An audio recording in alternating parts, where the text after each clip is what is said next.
comments. I know we got a soundbite over there. Well, that ain't how it's gonna be from here on out. I'm going to wherever the ball's going. Wherever the receiver's going, that's where the going. That's a change. Bottom line. That's a change that's been made. Yeah. Did you talk to Jim about wanting to do that? Say what? Is this something you asked for or something you guys want? Nah, that's something we got to do in order to win games. So that's what's gonna happen. How hard was it for you then to be on the other side, knowing that guys on the other side, that's where you want to be? Well, at that particular instance, like I said, it felt like we had the perfect play called anyway. It felt like it didn't matter if I was on him or we could have put you on him. It felt like it still should have been resolved. The problem should have been resolved. It shouldn't have been 4th and 10. That shouldn't have been an option. So for that to still happen, got to go back to the drawing board, reevaluate some things. But D, and tell me if I'm wrong, but it looked like Phil was on him and then released. It looked like he should have been bracketed. Phil released him to Reed. I mean, do I have that wrong? Well, I mean, there's a two-man coverage, which has a guy playing man-to-man under and a guy playing man-to-man over the top. Yeah, he kind of came off a little bit early, but we wouldn't expect Reed to win that battle anyway. That's a good receiver in this league, and you would like the coverage to work out the way it was designed to work out. 2 guys on him, got a chance to win. So, like I said, we'll go back to the drawing board. Won't happen like that again. If Andre Johnson's out there, I'm gonna be out there, or anybody else. What's up with this dude, man? He always got a lot to say though. But I mean, do you think he's gonna be able to back it up? Absolutely not. He hasn't shown anything over his career. I mean, he's shown that when he gets the ball in his hands, he can make plays. But as far as being a cover corner, the guy earlier this afternoon, the guy said that the top 4 corners in the NFL were Darrelle Revis, and he said Darrelle Revis was the number 1 because Rex Ryan schemes around him. He said Nnamdi Asomugha, who he played with for, I think it was 2 years in Oakland. Nah, he played with a season. A season, excuse me. Half a season at that. Yeah, he said he wasn't impressed with Nnamdi Asomugha, seeing him every day. And then he said there were 2 other guys that were playing good ball, Champ Bailey and Charles Woodson. He said after those 4, he's number 5. All right, first thing first. I like his list, except for him. List. This dude was on Oakland, and he was complaining that he couldn't fit a man-to-man system. If you were a shutdown corner, aren't you supposed to be a cornerback who can play man? I think D'Angelo needs to be quiet. Andre Johnson would have ate him alive. I actually think Carlos Rogers is a better cover corner than him. I know, Wally, you're going to really start yelling at me after I say this, though. Well, the thing that with D'Angelo making these comments is kind of like, okay, in back-to-back games, 2 receivers have pretty much gone over 150 yards receiving. So so obviously somebody ain't covering somebody. Yeah, we playing zone, though. I know, but I'm just saying for him to jump out there and say, you number 4 in back-to-back games, we talking 3 wide receivers had 120 plus yards. Because remember, Kevin Walters had what? Yeah, he had like 140 yards receiving. Yeah. So, I mean, that's a lot of receiving yards to give up, and so somebody ain't covering somebody. Well, there's missed assignments in the secondary anyway, so that's the main thing. He's frustrated with that, too.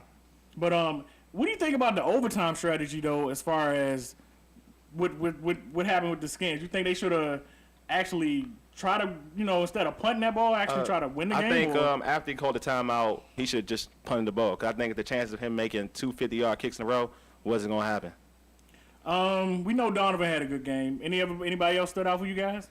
LaRon Landry, Santana Moss, and Chris Cooley played well. Well, go ahead. You got something? I got confused. I thought we was just talking about players that stood out in general, not necessarily in the Redskins game. I think the receivers stepped up and had an overall better effort this week. But in general, can I make some comments for the general NFL or just the Redskins, Texans? Ain't we talking about the Skins here?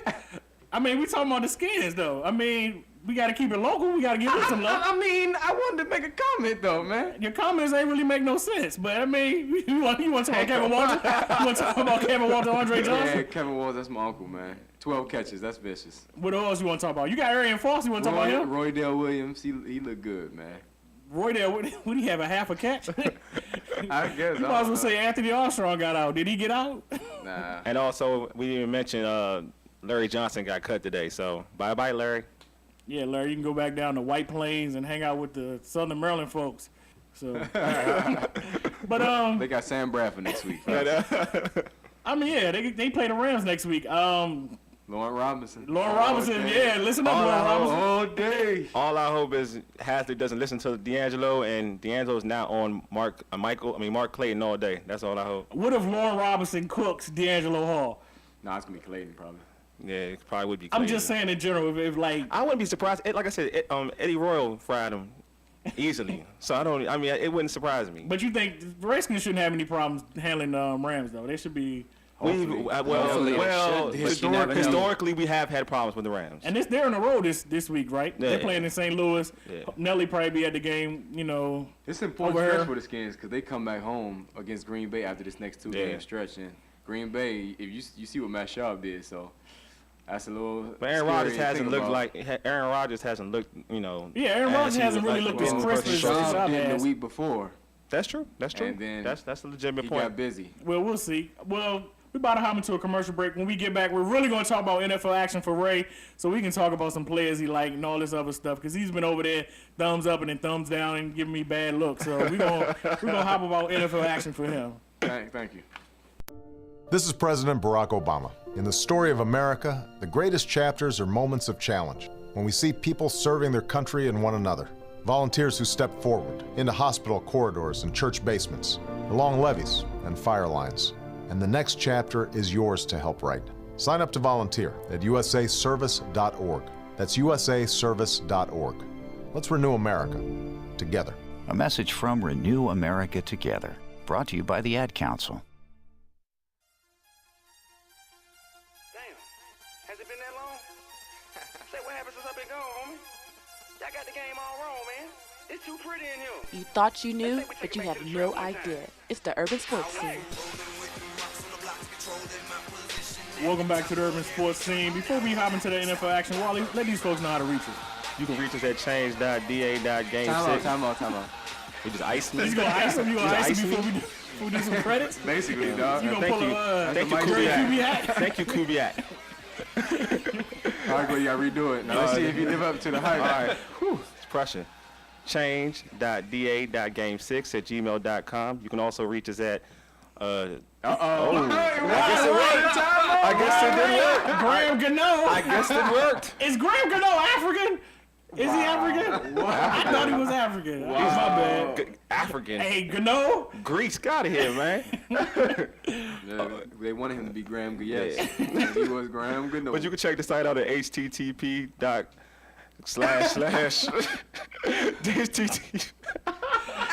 DTV. Damn. My bad. HTTP. Man, you gonna ice them I right know, there? did he? That worked. HTTP. Yes, it I like worked. that rule. It I like that rule. Walio.podbeam.com. Also, you can reach us at Facebook or Twitter. It's Urban Sports Scene. And we don't got no blogs, do we? Do we? Not at all? We have a blog site, though. Oh, we have a blog We site. got a blog site. Yes, that's www.urbansportscene.blogspot.com. But the weekly blog hasn't been getting in? We stay I up don't all think night so. Yeah, I don't on know. a blog site. But hopping into that I'm busy. I'm hopping sorry. I got other things to do. I'm a busy man. into that NFL action, the Monday Night Football game. I mean, the 49ers and New Orleans came down to the last kick. I guess they didn't ice their kicker well enough, but Not at all. I mean, what you think about that game last night? I mean, it wasn't really a great performance by New Orleans. And Reggie Bush got hurt. Hey, but the NFL has started off great. I mean, we can't complain. That was a block kick for real. I don't even know how he made it.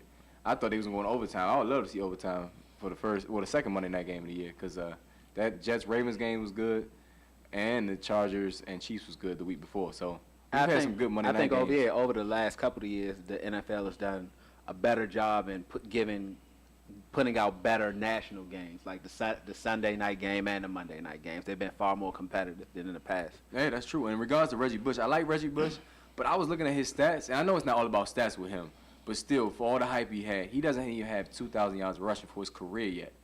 And you got people like Jonathan Stewart, who are backups, who have those numbers. I mean, Reggie Bush, they making it seem like he's just the greatest thing. Well, I didn't want to cut you off. He does fit his system, though. I mean, I will give him that. And I knew he wasn't going to be every down back. We all knew that. But still, he doesn't have 2,000 yards in, 6 years? Well, the hype that they built up for him when he came out was so high, he was never even going to reach that standard. And me and Wally have always talked about this. He's nothing but a glorified Ronnie Harmon. third down back. Yeah, I mean, Ronnie Harmon. that's true. Yeah, that's all he is. I've Harmon's agreed like with that. that, I've too. agreed with that. I actually, like I said, I like Reggie Bush, but I was just shocked by those numbers. I mean, like, he doesn't have 2,000. He's like yards Eric rushing. Metcalf that runs a 4.3. Honestly, he looked like he was improving from Well, yeah, preseason he to does like that every this year, game. though. He looked like he was really He improving. does that every year. He starts to hit the hole in preseason, and then starts to, still try to break it outside once the regular season starts. But he looked good yesterday. But speaking of the 49ers and Sorry for him. 49ers are one of those teams, along with the Cowboys and Vikings. They're starting 0-2 right now, and I mean these were pretty much big picks that people were making as far as teams that were going to do win a division or possibly make a Super Bowl run. Of the three teams, who you think is in the worst shape or who won't have a playoff future? Me personally, I think it would be the Vikings. That's biased. No, I mean right now the Bears.